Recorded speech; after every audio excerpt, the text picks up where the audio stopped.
हमारा इतिहास इस बात की गवाही देता है कि जब मुल्क अंग्रेजों का गुलाम हुआ करता था तो इलाके के इस मुल्क के उलमाओं ने लाखों की तादाद में कुर्बानियां देकर इस मुल्क को बचाने का काम किया। ये उलमाओं की कुर्बानियां हैं जो इस मुल्क के एक एक चप्पे चप्पे पर मौजूद हैं।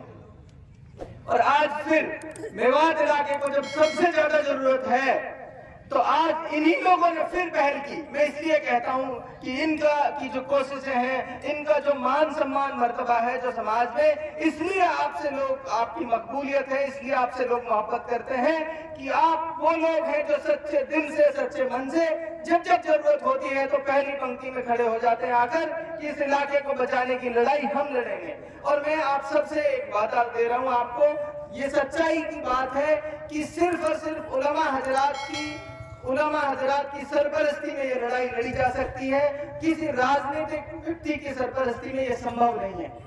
हम सब कोशिश करते हैं, राजनीति से जुड़े लोग हैं, कोई राजनीतिक बात नहीं कर रहा, ये सच्चाई है। आपकी सरपरस्ती में ये काम संभव है और हम सब मिलकर यहाँ से जब जाएं तो अहद लेकर जाएं कि जो भी फैसला यहाँ से होगा पूरी ताकत के साथ हम सब मिलकर उसको अंजाम तक पहुंचाने का काम करेंगे। मैं चंद बात सिर्फ ये कहना चाहता हूं, समाज सुधार की सबसे बुनियादी बात यह है कि इसकी जरूरत क्यों पड़ी, हम इस हालात में पहुंचे क्यों।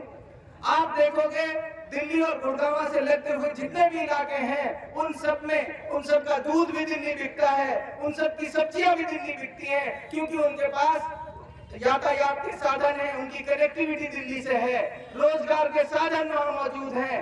हमारे इलाके को जानबूझकर सियासती एतबार से लगा लो, चाहे कैसे भी लगा लो, बहुत सारी साजिशें रही, उनके बच्चों को रोजगार से दूर किया गया। जब एक आदमी के पास रोजगार नहीं होगा तो वो रोजगार नहीं होगा तो ये किसी एक कौम की बात नहीं कर रहा, तमाम कौमों की बात कर रहा हूँ जिनके पास रोजगार नहीं है, कमाई का कोई संसाधन नहीं है, वो क्राइम की तरफ जाते हैं, वो कानून की परवाह नहीं करते। फिर इसीलिए यही हालात हमारे साथ हुए हैं कि हमको साजिशन, हमारे नौजवानों को इस अंधकार की तरफ धकेला गया है और उस साजिश को समझने की जरूरत है। हम और आप सब मिलकर इन साजिशों को नाकाम करने की कोशिश करेंगे। और साथियों, एक बात और कह रहा हूं आपसे, इस मुल्क पर कुछ फितना परस्त ताकतों की फिर नजर है।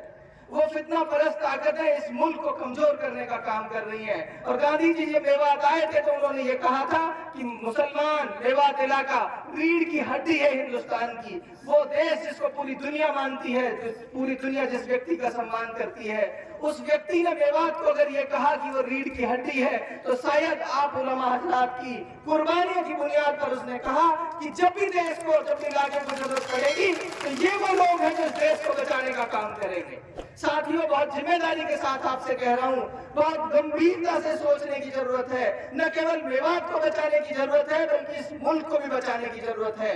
मेवात वो इलाका है जो पूरी दुनिया में इसलिए जाना जाता है कि यहाँ सभी धर्म मजहब के लोग मोहब्बत से रहते आए हैं और मोहब्बत से रहते रहेंगे। मैं चंद बात अपनी खत्म कर रहा हूँ। जैसा मंत्री जी ने कहा और तमाम पहले के स्पीकर्स ने कहा कि शिक्षा के माध्यम से तब्दीली आ सकती है समाज में। मैं आपसे हाथ जोड़कर कह रहा हूँ कि तमाम और चीजें साथ साथ चलेंगी। आप अपने बच्चों को पढ़ाने का काम करिए, आप अपने बच्चों के साथ साथ अपने पड़ोसी के, अपने गांव के, उन तमाम बातों पे चर्चाएं शुरू करिए। हमारे समाज में बहुत अफसोस के साथ कह रहा हूँ, तमाम चर्चाएं तो हैं कि उसके बेटे का ब्याह पीट दिया, फला के बेटे ने फला की से बड़ी गाड़ी ले ली, लेकिन इस बात की चर्चा नहीं है कि मेरा बेटा कहाँ पढ़ रहा है, उसका बेटा कहाँ पढ़ रहा है। जिस बात की चर्चा समाज में होती है उस तरह भी समाज का जहन बनने लग जाता है। आप हजरात से हाथ जोड़ के गुजारिश कर रहा हूँ, समाज में चर्चाएं शुरू करिए, समाज में बातचीत शुरू करिए कि शिक्षा के माध्यम से तब्दीली आ सकती है। अल्लाह के नबी ने भी कहा कि शिक्षा के लिए चीन तक भी जाना पड़े तो चीन तक भी जाइए। एक अकेली कौम, एक अकेला मजहब ऐसा है इस्लाम, जिसके पैगंबर ने ये कहा कि माँ की कोख से लेकर और कब्र के गड्ढे तक आप इल्म हासिल करो। वो कौम इल्म में सबसे पीछे आज, ये हमारी पस्ती का, ये हमारी बदहाली का सबसे बड़ा कारण है। आप हजरात से हाथ जोड़कर कह रहा हूँ कि इन तमाम बातों को बारीकी से समझकर जो अभी फैसला आप हजरात लेंगे, मैं अपनी तरफ से ये कह रहा हूँ, आप मुफ्ती साहब ने, मौलवी साहब ने कहा, सफात मैनेजर ने 3 दिन कहा, मैं ये कहता हूँ ज्यादा भी नहीं तो कम से कम 5 दिन समाज मुझसे ले ले पूरे। मैं इंशाल्लाह आप सबके साथ कंधे से कंधा मिलाकर काम करूंगा। जहां भी आप मेरी जैसी जिम्मेदारी लगाएंगे इंशाल्लाह मैं पूरी ताकत के साथ उस पर अमल करने की कोशिश करूंगा।